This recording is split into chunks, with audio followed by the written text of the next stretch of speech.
Ya Allah, tolong. Yanto teriak-teriak di sini. Dan gak lama kemudian bapak ibunya ini terbangun. Ada pocong Pak, ada pocong. Saat Yanto ini menunjukkan di sisinya ada pocong tadi, ini pocong tadi hilang. Tadi ada pocong Pak, beneran Pak.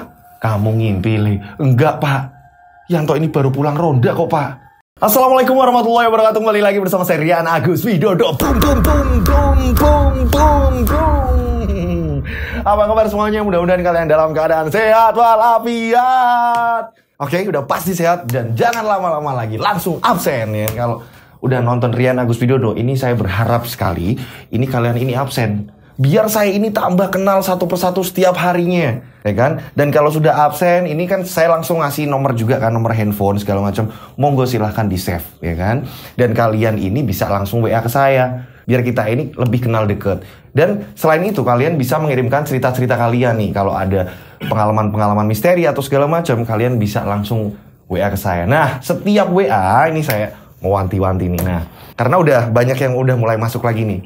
Ini setiap WA langsung aja. Ini langsung dikasih nama dan nama kota gitu. Nanti akan saya save juga. Takutnya ketumpuk sama yang di atas gitu. Dan saya ini bener-bener terima kasih banget. Tanpa adanya support dari kalian yang nonton dari awal sampai akhir. Kalau ada iklan ini nggak di skip, terima kasih banget. Karena dengan adanya kalian nggak nyekip iklan, insya Allah sebagian dana dari iklan yang masuk ini akan kita sumbangkan ke orang-orang yang memang membutuhkan gitu. Jadi kayak kemarin ini kayak ada panti sosial kayak gitu. Kita pengen berbagi. Bukan hanya saya, tapi ini dari subscribernya RAW gitu. Dari subscriber juga, bukan dari anak-anak timnya RAW juga, tapi ini semuanya gitu. Kita berbagi gitu. Menikmati tayangan ini sambil berbagi gitu. Oke, udah absen semuanya? Udah pasti udah absen semuanya? Oke? Udah absen? Oke. Ini ada cerita kiriman dari salah satu subscriber di mana dia ini ngelamar kerja dan di tempat dia bekerja ini anehnya. Ini tempat dia bekerja ini adalah rumah makan. Kok udah langsung boom sih Mas Dodo? Nah, di rumah makan itu tadi ini yang punya ini menggunakan penglaris. Masih biasa aja, oke. Anehnya penglarisnya ini medianya adalah, maaf ya, ini sperma laki-laki. Wah, kok bisa ya? Sperma bisa dijadikan alat untuk pesugihan. Seperti apa sih ceritanya? Kok sampai ada cerita seperti itu? Tak perlu lama-lama lagi. Kita langsung saja menuju ceritanya. Ada di antara kita. Mereka ada di antara kita. Kita ada di antara mereka. Mereka ada di antara kita. Boom, boom, boom, boom. Kejadiannya ini belum lama, tahun 2015. Nah, ada seseorang seperti biasa nama tempat toko disamarkan kan ya. Wah, ada tokonya di sini, kita sebut saja namanya Yanto. Yanto ini setelah lulus SMA, dia ini nyari kerja kanan kiri ini dapatnya ini serabutan. Hingga dia ini bingung. Sedangkan orang tuanya ini memang berharapnya kepada Yanto. Karena Yanto ini anak tunggal satu-satunya. Dimana jadi perekonomian Yanto ini pengen yang namanya ini yang memikul. Karena bisa dikatakan perekonomian keluarga Yanto ini ya bisa dibilang minim gitu. Pas-pasan gitu. Nah, karena Yanto ini yang digadang-gadang, Yanto ini tidak pernah yang namanya putus asa untuk mencari kerja. Hingga pernah pada suatu hari ibunya ini bilang sama Yanto, "Le, ibu iku asli ini melas kowe. Kiwa tengen nyari kerjaan, kiri kanan nyari kerjaan. Tak kunjung dapat. Ibu itu udah ngerti Le perasaanmu kayak apa. Capeknya kayak apa. Ibu itu malah gak tega Le. Ibu bener-bener ibu yang kurang ajar yo Le, mempekerjakan anaknya." Nah, Yanto bilang nih, loh, ibu kok ngomong seperti itu? Ini sudah jadi tanggung jawab Yanto, Bu. Ibu jangan bilang seperti itu. Harusnya ibu bapak itu saat ini sudah harus merasakan senang. Yanto yang merasa di sini salah, Bu. Sampai detik ini ibu dan bapak belum bahagia. Ini salah Yanto, Bu, kata Yanto. Nah, itulah perjuangan Yanto yang namanya pengen membahagiakan kedua orang tuanya. Karena bapaknya ini kerjanya ada peternakan kambing, ya kan? Tapi ini bapaknya Yanto hanya disuruh ngasih empan makan kambing itu tadi. Tapi ini bukan kambing punya sendiri. Jadi ada juragan yang punya kambing. Nah, bapaknya Yanto ini setiap hari ini nyari rumput, ini buat ngasih makan ke kambingnya. Nah, nanti bagi hasilnya, gajiannya ini bagi hasil ketika ini nanti kalau kambingnya ini lahiran gitu. Kalau kambingnya lahiran nanti dibagi nih. Oh, misalnya lahirnya 3 atau berapa ya, berarti dikirim sana 2, buat bapaknya Yanto 1 gitu, seperti itu. Jadi dikasih uang juga, tapi ini ada bonusan dapat kambingnya itu tadi. Itulah pekerjaan bapaknya Yanto. Nah, Yanto ini pengen, maksudnya melihat orang tuanya ini udah tinggal senengnya gitu. Nah, pada suatu hari ya kan, karena memang Yanto ini bisa dibilang kayak apa ya, udah kayak lelah juga ya, karena udah berapa tahun Yanto ini pengen nyari yang kerjaan tetap, ini nggak dapet, dapetnya serabutan, hanya kayak freelance gitu kan, yang nggak nentu gajinya juga gitu kan. Nah, saat itu Yanto ini lagi merenung nih di rumah pada hari Minggu, tepatnya ini hari Minggu, Yanto sedang merenung di situ di rumah. Nggak lama kemudian ini datanglah teman waktu SMA, kita sebut aja namanya Edi. Assalamualaikum. Waalaikumsalam. Ya ampun Edi, wes gagah sekarang. Udah gagah kamu, Ed. Ya ini berkat doa semuanya lah. Alhamdulillah aku ya seperti ini. Aku justru kesini pengen main. Aku kangen sama kamu. Kata si Edi. Memang Edi ini tampilannya udah bawa mobil. Terus Edi ini kayak nanyain kabarnya si Yanto ini gimana. Nah Edi pun ngobrol kan. Kamu gimana kabarnya? Ya masih kayak gini-gini aja, Ed. Aku nyari kerja kiri kanan ini nggak kunjung-ujung dapet, Ed. Menurut kamu gimana yo, Ed? Mbok aku ikut kamu atau gimana, Ed? Yakin? Serius, mau ikut aku? Lah, terus aku mau ikut siapa coba? Kalau kamu memang sahabatku, ya aku diajak kerja biar kayak kamu.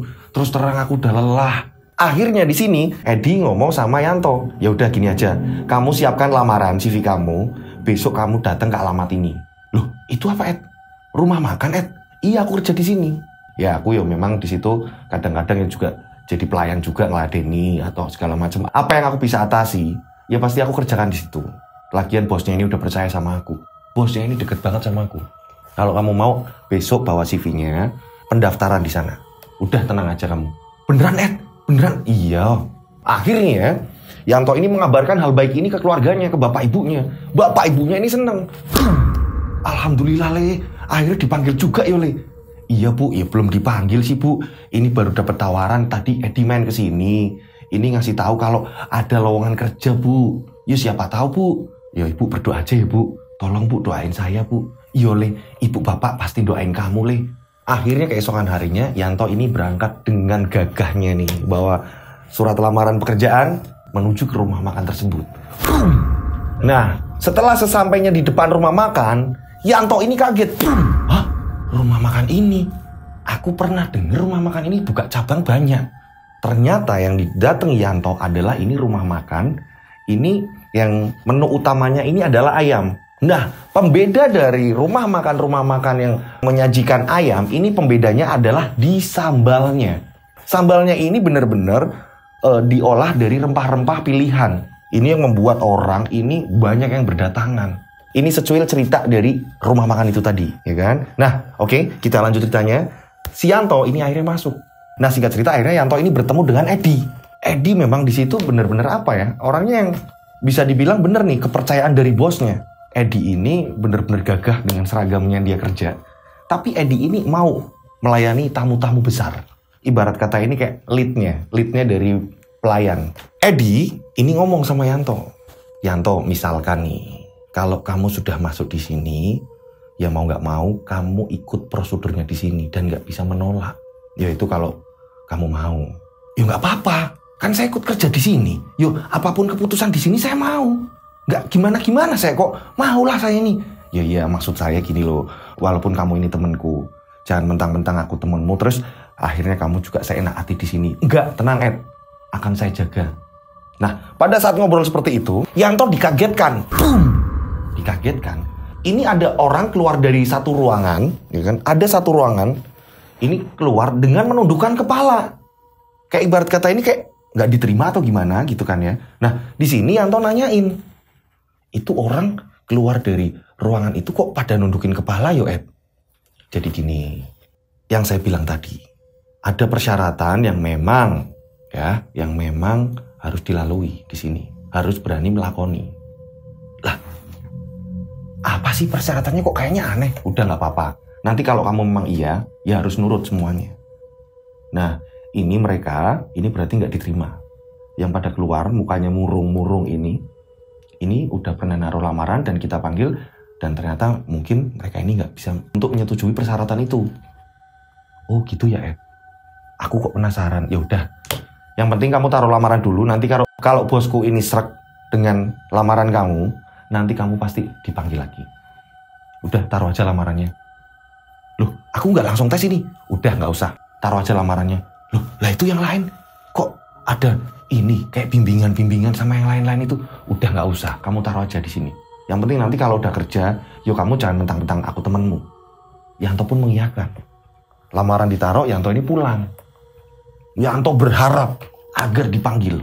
Nah, singkat cerita, 2 hari kemudian ternyata memang benar. Yanto mendapatkan telepon. Yanto ini dipanggil. Sesampainya di sana, Yanto ini bertemu dengan Edi. Nah, anehnya pada saat itu memang sepi banget. Edi langsung ngomong sama Yanto, "Kamu udah siap, Yanto?" "Aku udah siap, Ed." "Mana bosnya? Aku pengen ketemu mau ngobrol." "Enggak. Ada kok bosnya, udah tenang aja. Bosnya ini udah setuju kalau kamu mau kerja di sini. Jadi, kamu harus interview dulu. Interviewnya gampang, sama aku kok." Loh. Kamu tuh Ed yang interview? "Ya udah, makanya ayo kita ke ruangan itu." Edi menunjukkan satu ruangan. Ruangan di mana yang sempat ada orang keluar dengan muka murung, gitu kan. Ruangan yang di mana memang itu mungkin tempat kerjanya, office-nya. Setelah itu masuk situ, setelah masuk ruangan itu, Yanto kaget. Ini apa ya? Ruangannya ini kayak nggak kerawat, ya. Ruangannya nggak kerawat. Jadi di luar ruangan itu justru malah bersih, rapi. Karyawannya juga ada banyak dan rapi-rapi semua. Tapi anehnya ruangan itu hampir kayak gudang. Maksud interview kok kayak gini sih? Dan baunya ini minta ampun. Baunya ini bener-bener kayak apa ya? Nggak layak lah, kayak gudang. Cuma di situ ada meja dan kursi untuk mereka ini ngobrol. Setelah itu Yanto tanya, "Ed, yang bener Ed, ini ruangan buat interview kayak gini Ed? Ruangan office-mu kayak gini toh?" "Udah, kan saya bilang, kamu nggak usah banyak tanya. Kalau kamu memang pengen kerja, kerja aja udah. Jadi gini, kamu udah siap kerja. Udah Ed. Dengan prosedur apapun, kamu sanggup tidak menolak, sanggup Ed. Ya udah, ini lembaran ditandatangani dulu bahwa kamu siap bekerja di sini." "Iya Ed, aku mau nanya Ed, terus aku nanti kerjanya gimana Ed?" "Nanti kamu jadi pelayan. Awal-awal aku juga seperti itu. Gak apa-apa, coba aja dulu. Nanti juga naik kok jabatannya." "Oh ya wis Ed, yang penting apa aja? Yang penting aku ini cepet-cepet diterima di sini." "Ya udah, tanda tangani." Yanto pun segera menandatanganinya. Setelah itu diserahkan kembali ini ke Edi.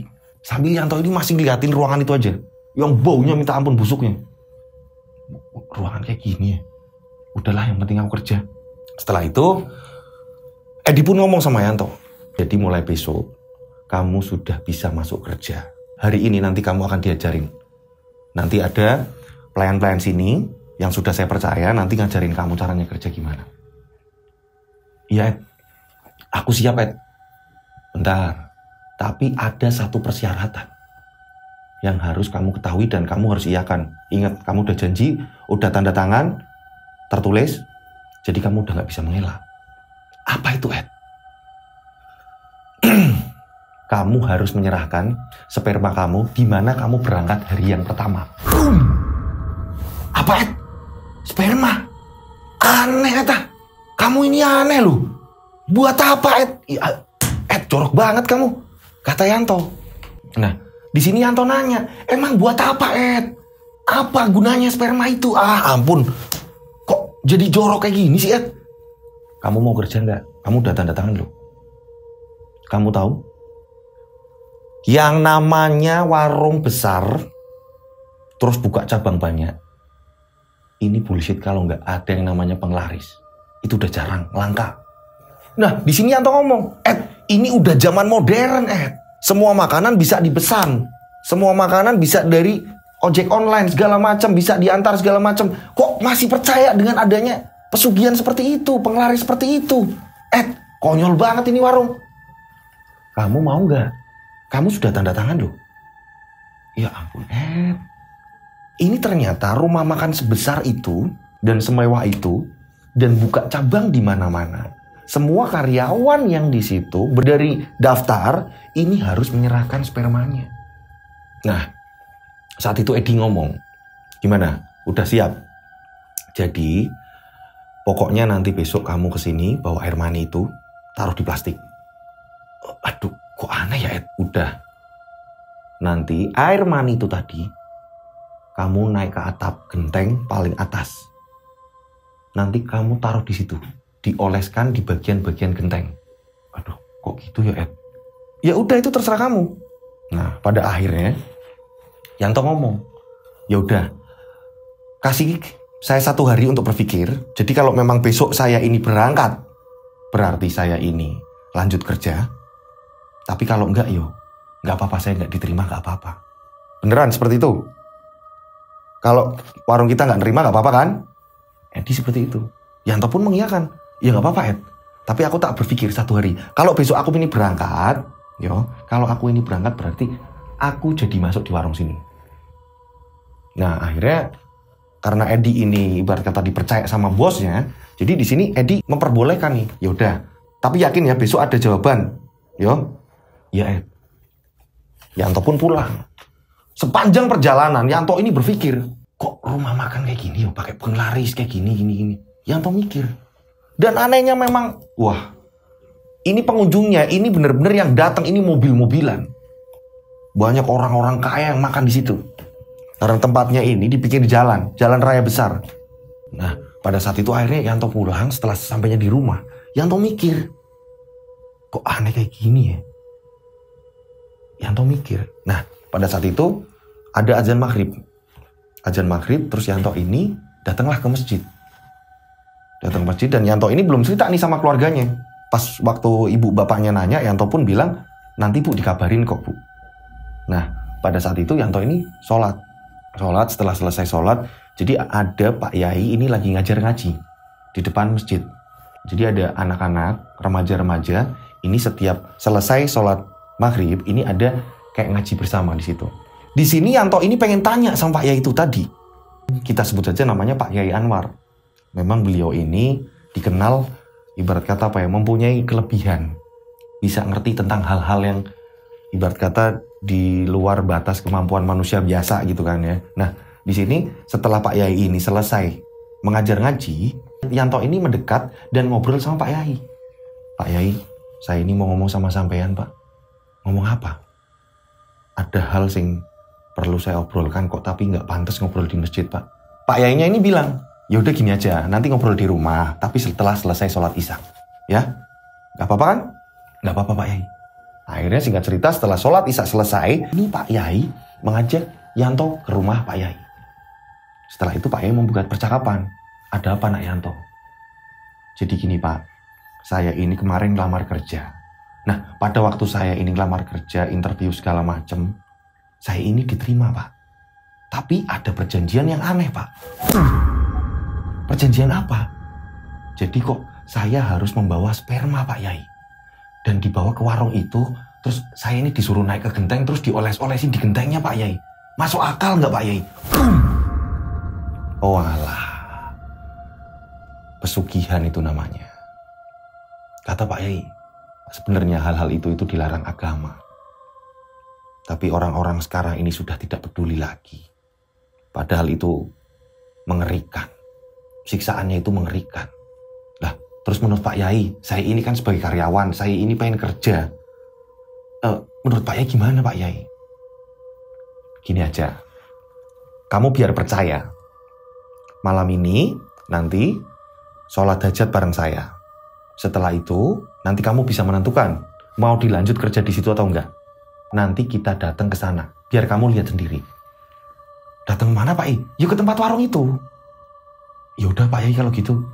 Nah, singkat cerita pada malam harinya nih ya kan, pada malam harinya pukul jam 12 malam, udah selesai sholat hajat segala macam kan ya. Akhirnya Pak Yai tadi, ini sama Yanto ini pergi ke rumah makan itu tadi.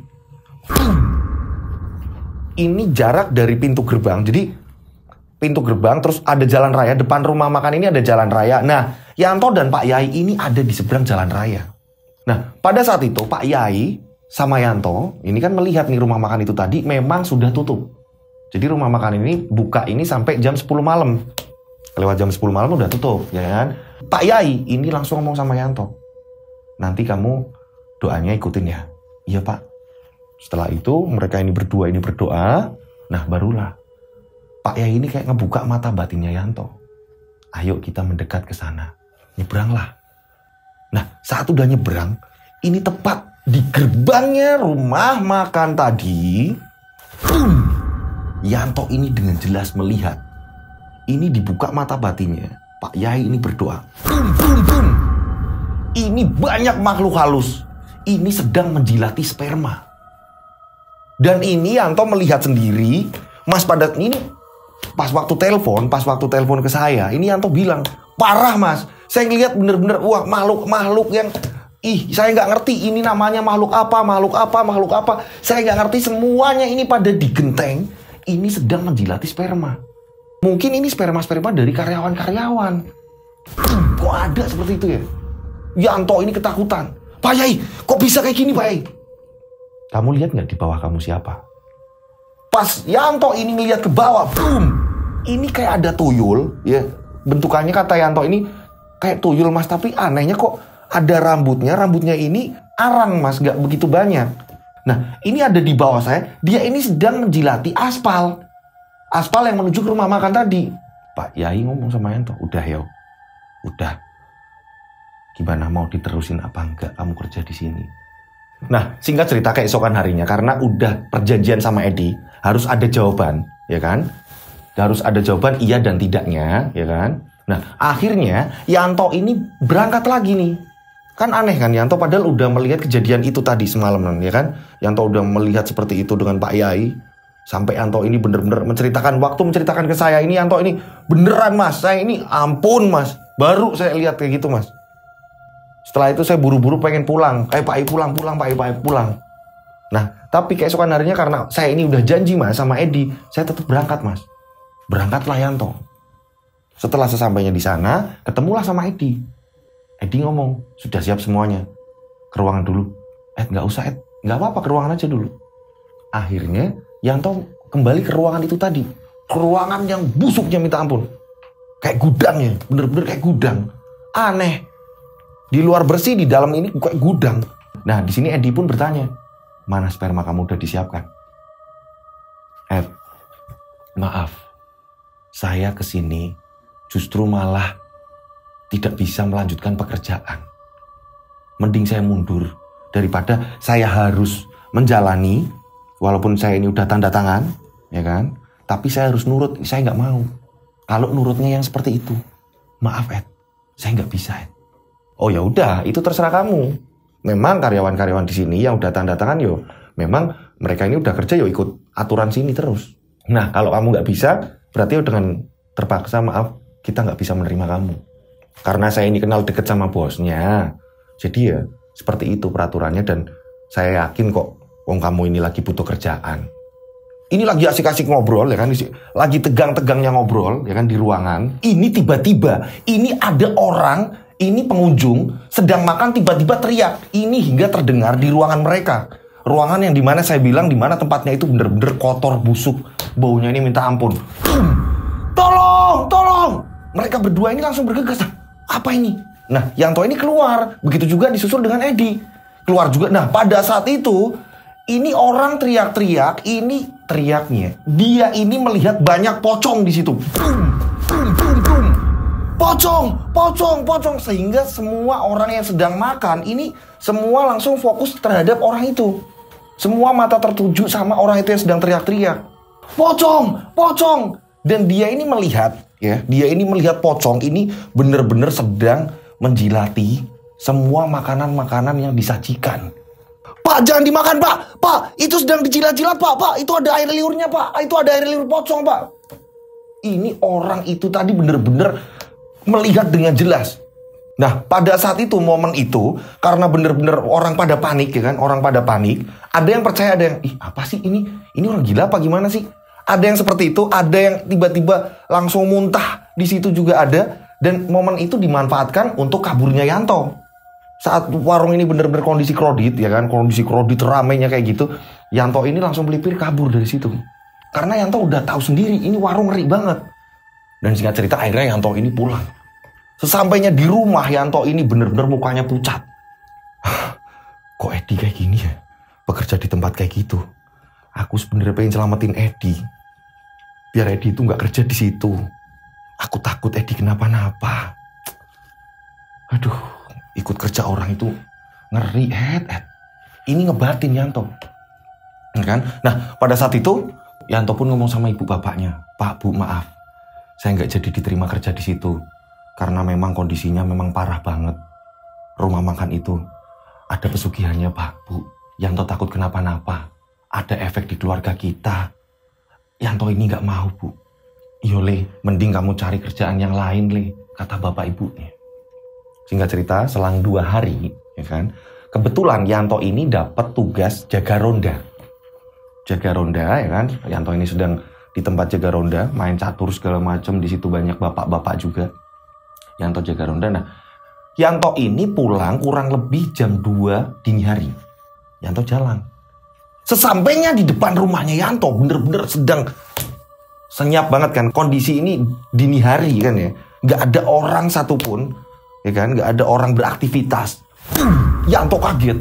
Rumah Yanto ini bener-bener diputerin banaspati. Dan pada saat itu, Yanto ini ketakutan. Dan ditambah, kambing-kambingnya ada di belakang ini pada ngamuk. Glubrak. Pada ngamuk di kandang belakang. Jadi rumah Yanto ini kan belakangnya ini ada kandang yang saya bilang tadi kan. Nah, pada saat itu, Yanto ini langsung buru-buru masuk rumah. Yanto dengan jelas melihat kayak bener-bener kayak kobaran api, Mas. Jadi kayak bola api, terus ini kayak dibakar, Mas. Dia ini muterin rumah saya, Mas. Yanto buru-buru masuk ke rumah, langsung mengunci pintu. Yanto ini langsung masuk ke kamar. Dan pada saat Yanto ini mengenakan selimut, tujuan Yanto ini pengen nutup matanya. Yanto kaget. Selimut ini nggak bisa ditarik. Nah, selimut kok kenceng banget gak bisa ditarik. Dan pada saat selimut ini gak bisa ditarik, Yanto kaget. Ini ada pocong, bener-bener berlumuran tanah pocong tadi. Ini bener-bener kain kafannya ini udah berlumuran tanah. Ini coklat-coklat tanah yang parah. Dan mukanya ini udah tengkorak. Ini ada di samping Yanto. Ya Allah, tolong. Yanto teriak-teriak di sini. Dan gak lama kemudian bapak ibunya ini terbangun. Yanto teriak-teriak, tolong Pak, Bu Pak. Yanto ini ya namanya orang ketakutan ya. Gak bisa yang namanya bergerak. Syukur-syukur ini udah bersyukur banget nih bisa teriak-teriak minta tolong. Ya kan biasanya kan orang kalau udah ketakutan, boro-boro minta tolong. Udah kebingungan mau lari aja bingung ya kan. Nah saat itu orang tuanya ini masuk, ano apa? Ada apa? Yanto ada apa? Bapaknya tanya seperti itu. Ada pocong, Pak, ada pocong. Saat Yanto ini menunjukkan di sisinya ada pocong tadi. Ini pocong tadi hilang. Tadi ada pocong, Pak. Beneran, Pak. Kamu ngimpi, Le. Enggak, Pak. Yanto ini baru pulang ronda kok, Pak. Kamu ngimpi kali, Le. Kamu lagi gak enak badan atau apa, Le? Kata bapaknya. Udah istirahat. Besok lagi. Bapak ibunya kembali lagi ke kamar. Pada saat itu Yanto ini memastikan sampingnya Yanto ini masih ada pocong apa enggak. Dilihatnya kembali. Dan pada saat Yanto ini melihat kembali, ini spray, ini banyak tanah liatnya. Kotoran yang seolah-olah ini kayak bekas dari kain kafan yang dikenakan pocong tadi. Astagfirullahaladzim. Kok ada kotor-kotor kayak gini? Saat itu juga Yanto tidak jadi tidur di kamar itu. Yanto beranjak, Yanto ini gak bisa tidur. Jadi mondar-mandir di ruangan depan, Yanto ini mondar-mandir hingga akhirnya sampai terdengar azan subuh. Yanto nggak sadar, ternyata Yanto tertidur sampai pagi. Yanto ini baru dibangunkan ibunya. Yanto kaget. Dan ketika Yanto masuk ke kamar lagi, tanah liat yang mengotori kasur tadi ini udah nggak ada. Nah, singkat cerita akhirnya Yanto ini melaporkan kejadian tadi sama Pak Yai, guru ngaji yang biasa ngajar ngaji di situ kan, yang tadi ngebuka mata batinnya Yanto. Yanto cerita, Pak Yai, semalam saya seperti ini Pak Yai. Saya didatangi banaspati. Saya ini diserang. Bapak udah nebak, Le. Lah kamu jadinya gimana? Keluar dari sana apa gimana? Iya Pak Yai. Saya itu sebenarnya pengen yang namanya nyelamatin teman saya Edi, Pak Yai. Mbok yo jangan kerja di sana. Ya gimana lagi, itu mungkin pilihan dia. Dia ikut orang, kata Pak Yai. Ya gimana lagi, orang dia ikut orang, terus dia mungkin kehidupannya udah nyaman segala macam. Bapak itu udah tahu bakal kamu yang diserang. Bapak ngerti. Karena apa? Karena kamu ini udah dilihat sama mereka. Waktu itu kita kan datang malam-malam. Pada saat itu saya lihat ada nenek-nenek yang memang seolah-olah ini benar-benar hawanya itu pengen mendapatkan kamu. Bapak lihat seperti itu. Ya udah, nanti malam Bapak tak ke rumah kamu. Bapak tak ke rumah kamu, Bapak tak jaga di sana. Tak pageri rumah kamu. Biar nggak ada seperti ini lagi. Iya, Pak. Nah, singkat cerita setelah sholat Isya, ya kan, setelah sholat Isya, Pak Yai ini duduk-duduk di depan rumahnya Yanto beserta orang tuanya juga. Orang tuanya pun udah dijelaskan. Orang tuanya akhirnya takut. Nah, singkat cerita berjalannya waktu, Pak Yai ini udah disediain kopi segala macam, di situ ngobrol-ngobrol karena memang tujuannya Pak Yai di situ pengen maghrib, berdoa segala macam. Nah, saat ngobrol-ngobrol, ibunya Yanto ini pamit karena udah ngantuk kan ya. Nah, pada saat itu yang ngobrol ini tinggal Yanto, Pak Yai, dan bapaknya Yanto. Nah, saat ngobrol-ngobrol asik ya kan, ngobrol-ngobrol asik sampai jam 1 malam. Memang benar-benar di depan rumah Yanto ini ada lahan tapi nggak begitu besar, mungkin 2 atau 3 meter, langsung jalan desa. Dan terlihat kalau ada motor atau apa segala macam, lihat karena di depan rumah Yanto nggak ada pagernya. Jadi kelihatan banget. Pada saat itu, boom, Pak Yai dengan jelas melihat ini ada Banaspati ini dari kiri kanan. Ini langsung belok menuju ke rumahnya Yanto. Astagfirullahaladzim. Pak Yai langsung berdoa. Berdoa Pak Yai, Pak berdoa. Jadi ini Banaspati ini kayak mau masuk ke tahan. Yanto datang beneran ini, datang beneran. Tapi yang lihat hanya Pak Yai pada saat itu. Dan gak lama kemudian disusul. Kambingnya ada di kandang belakang. Ini bener-bener ngamuk minta ampun. Mbak ini bener-bener kerusak kandang. Nah akhirnya bapaknya Yanto ini ngecek ke belakang. Dan ada kambing yang terlepas. Untung masih di situ tuh. Lagi kredit seperti itu, tiba-tiba boom, boom, boom. Ibunya Yanto yang tadi pamit tidur tiba-tiba teriak-teriak dan ngamuk-ngamuk di dalam. Dan akhirnya Pak Yai langsung menuju ke dalam. Yanto tutup pintu, Yanto tutup pintu, tutup pintu. Bapaknya Yanto ini lewat belakang, terus akhirnya masuk ke dalam. Semua ditutup Pak, semua tutup dulu. Kata Pak Yai. Pak Yai berdoa di situ, Pak Yai berdoa. Ibunya Yanto ini nggak bisa ditanganin. Ibunya Yanto ini kesurupan. Yanto,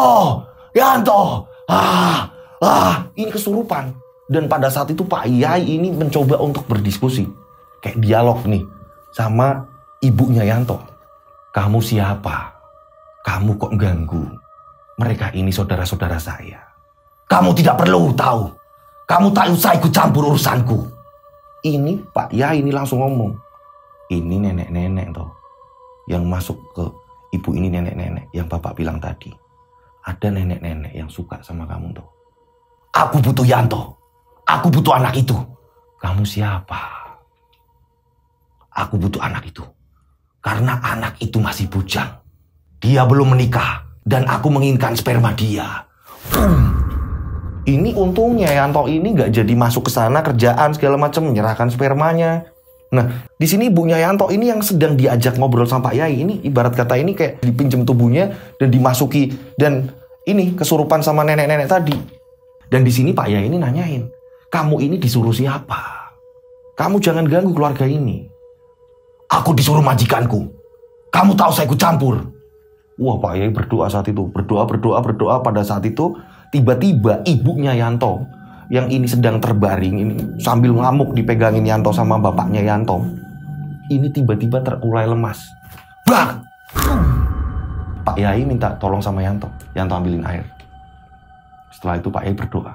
Berdoa, diminumkan ibu. Dan gak lama kemudian tiba-tiba terdengar ada suara ketukan pintu. Tak tak tak. Tak tak tak tak tak. Tak tak tak tak. Siapa Yanto? Yanto ini dengan rasa takut, ini ngintip dari jendela. Ternyata, Yanto pikir setan, Yanto pikir hantu. Ternyata warga-warga yang ronda ini sampai terdengar ada apa rumahnya Yanto rame-rame ada apa. Ternyata orang ronda ini datang. Pada saat itu dibukakan pintu, Dan orang ronda ini nah ini ceritanya sedikit lucu. Pada saat itu saya ketakutan, Mas. Saya ngintip di jendela saja, Mas. Ini saya udah takut banget. Tapi karena di situ ada Pak Yai dekat dengan saya, terpaksa, Mas. Saya coba ngintip, Mas. Dan pas saya ngintip ternyata orang-orang ronda ini sampai kedengeran, Mas. Mungkin mereka pas lagi patroli atau apa, mungkin mereka lagi muter. Nah, mereka denger di rumah saya ini ibu saya sedang ngamuk, Mas. Dan akhirnya warga tahu, dan pada saat itu ibunya ini memang kayak terulai lemas, udah ditanya ini udah capek mungkin atau apa segala macam, kondisi apa ya, kayak orang habis lari-lari gitu. Nah, pada saat itu Pak Yai ngomong sama Yanto, Yanto ini tak balikin saja serangan ini, biar gak ngejar kamu. Iya Pak, saya pengen teman saya ini selamat, biarkan juragannya ini meninggal atau apa terserah Bapak. Pokoknya saya ini balikin toh, tak balikin. Saya gak nyerang, pokoknya saya membalikan. Dibalikin semua ini. Pak Yai ini berdoa, terus berdoa. Warga ini bener-bener di situ ikut, rasa paniknya itu ikut gitu loh. Ada gitu. Respect dari warga. Ih kayak gini ya, kayak gini. Ikut apapun di situ. Ikut mendoakan, ikut ibarat kata panik, ikut pengen nolong, tapi gimana caranya? Warga yang ini lagi ronda itu tadi. Singkat cerita ya kan, setelah selesai segala macam, terus paginya ini ibunya ini udah mulai baikan lagi, dan kabar itu jadi geger di warga. Sempat geger, Mas, ibu kesurupan itu sempat geger, kata Yanto.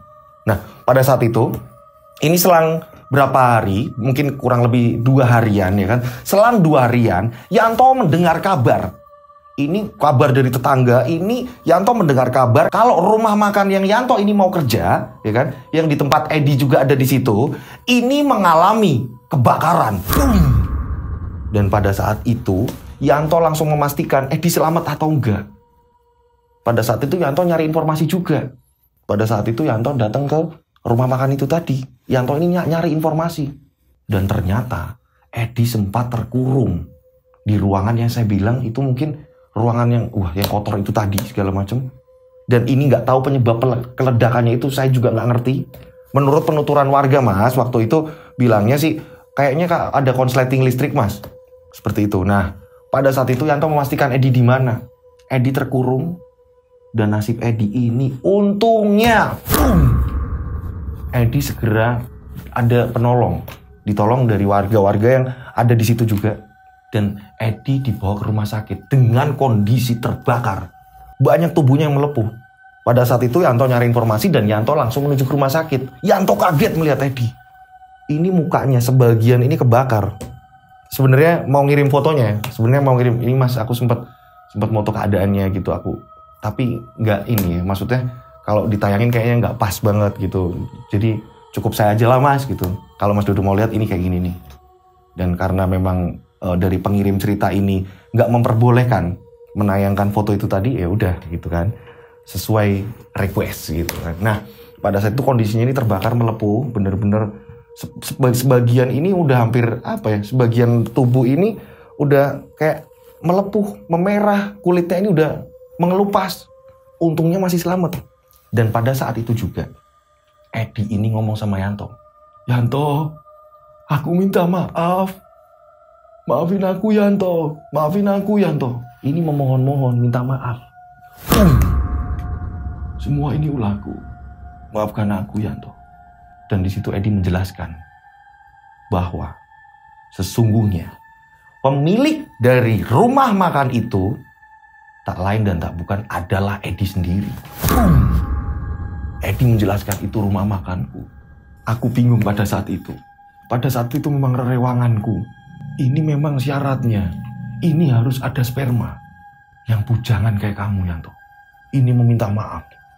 Yanto pun bilang, aku memang gak mau tentang hal-hal seperti itu. Maaf, Edi. Aku yang minta maaf, Yanto. Aku yang minta maaf. Edi meminta maaf ke Yanto. Dan ternyata memang pemilik utamanya, ini justru malah Edi. Jadi di situ Edi ini kayak nyamar jadi pelayan, anak buah di situ. Makanya dari awal nggak ngerti kan pemiliknya mana sih, segala macam. Tapi Edi di sini seolah-olah kayak aku juga kerja di sini nih, gitu. Untuk menarik agar orang juga yang kenal Edi ini percaya juga, gitu loh, untuk bekerja di situ. Seperti itu. Nah, pada saat itu akhirnya setelah Yanto ini udah menjenguk ya kan. Yanto ini juga akhirnya mencari kerjaan lagi. Yanto kiri kanan nyari kerja segala macam, dan pada akhirnya Yanto ini dapat kabar bahwa di Jakarta ada lowongan pekerjaan. Akhirnya Yanto berangkat dan diwanti-wanti sama ibu bapaknya agar lebih berhati-hati. Yanto berangkatlah ke Jakarta. Sesampainya di Jakarta, singkat cerita, Yanto ini diterima kerja, dan Yanto ini akhirnya berapa tahun kemudian ini Yanto ini menikah. Yanto menikah dan pada saat Yanto ini pulang kampung, ya kan. Jadi memang nikah dapat orang Jakarta, aku dapat orang Jakarta Mas pada saat itu. Terus pas lebaran aku ajak istriku pulang Mas. Mau masuk ke kampungku Mas, memang harus pasti ngelewatin rumah makan itu tadi Mas. Gitu kan. Nah pas ngelewatin memang rumah makannya ini udah nggak jalan lagi. Dan memang bener-bener kayak terlantar. Nggak tahu sekarang itu gimana nasibnya rumah makan itu, saya juga nggak ngerti Mas. Pasti harus lewatin itu Mas. Dan saya itu pasti ingat dengan rumah makan itu Mas. Singkat cerita pas udah sampai rumah segala macem, nikmatin lebaran di rumah, si Yanto ini ngajak istrinya karena istri saya ini nggak penakut Mas, bilangnya kayak gitu. Jadi akhirnya saya ajak istri saya, terus datang ke situ Mas. Setelah sampai situ, saya nanya orang-orang di sekitar situ Mas, gimana ini rumah makan segala macam setelah ada kejadian-kejadian kayak gitu. Dan ada warga yang di situ ngomong kalau Edi meninggal dunia. Ternyata Edi meninggal dunia. Ini untung udah menjelaskan semua ke Yanto. Dan saat itu Yanto kaget. Dan Yanto langsung nyari tahu di mana dimakamkannya. Yanto pun saya mendatangi Mas. Makamnya saya datengin. Saya sempat ketemu dengan sanak keluarganya Mas. Saya sempat ketemu Mas. Dan mungkin saya nggak perlu menceritakan dulu pengalamannya seperti apa. Intinya mungkin dari keluarganya juga mungkin menyimpan rahasia itu Mas. Yang sebenarnya udah diketahui sama orang-orang sekitar. Setelah itu akhirnya Yanto pun pamit pulang. Nah, itulah kisah pengalaman dari Mas Yanto. Kita sebut aja Mas Yanto yang mengirimkan cerita ini. Dan mudah-mudahan di cerita ini seperti biasa ada edukasi ya kan yang kalian bisa ambil. Yang baik ini diambil, yang buruk ini ditinggalkan gitu. Itu pesan dari saya. Nah, buat teman-teman yang mau ngirim cerita caranya gampang banget. Masih bisa terus-terusan mengirim cerita, monggo silakan. Tapi sesuai urutan ya, akan saya bacakan kok, pasti akan saya bacakan satu persatu. Apalagi ketikanya ini jelas dan mudah dipahami oleh saya dan tim, ya kan, mungkin akan lebih mempermudah untuk saya ini membawakan dan memahami cerita gitu ya. Ini caranya gampang banget. Kalian bisa ngirim ceritanya lewat DM Instagram saya @dodosinjo. Nih. Atau kalian bisa WA ke nomor saya 0858 704 33336. Tiganya 4 kali. Nih. Oke, udah di save, disimpan. Seperti biasa dikasih nama dan nama kota. Oke. Dan saya berdoa mudah-mudahan penikmat channel Rian Agus Widodo dan Yoske Official ini banyak rezeki melimpah, ya kan? Amin. Dipermudah, yang lagi nyari kerjaan dipermudah dapat kerjaan di 2023, ya kan? Digampangkan untuk nyari kerjaan, digampangkan yang belum dapat jodoh, ini dipermudahkan dapat jodoh. Amin ya Allah. Masuk doa saya ini, amin. Ya kan? Nah, yang pasti selalu sehat, ya kan? Selalu sehat dalam melakukan tugas apapun. Dan yang pasti sukses selalu ya. Selagi yang ditekuni ini positif ya kan, sukses gitu. Itu doa saya, amin amin amin. Akhir kata, saya Rian Agus Widodo mengucapkan wassalamualaikum warahmatullahi wabarakatuh. Mereka ada di antara kita. Mereka ada di antara kita. Subscribe channel Rian Agus Widodo, kisah misteri. Mereka ada di antara kita. Nyalakan lonceng, notif, tinggalkan komen, share. Mereka ada di antara kita. Mereka ada di antara kita. Kita ada di antara mereka. Mereka ada di antara kita. Mereka ada di antara kita. Mereka ada di antara kita. Kita ada di antara mereka. Mereka ada di antara kita.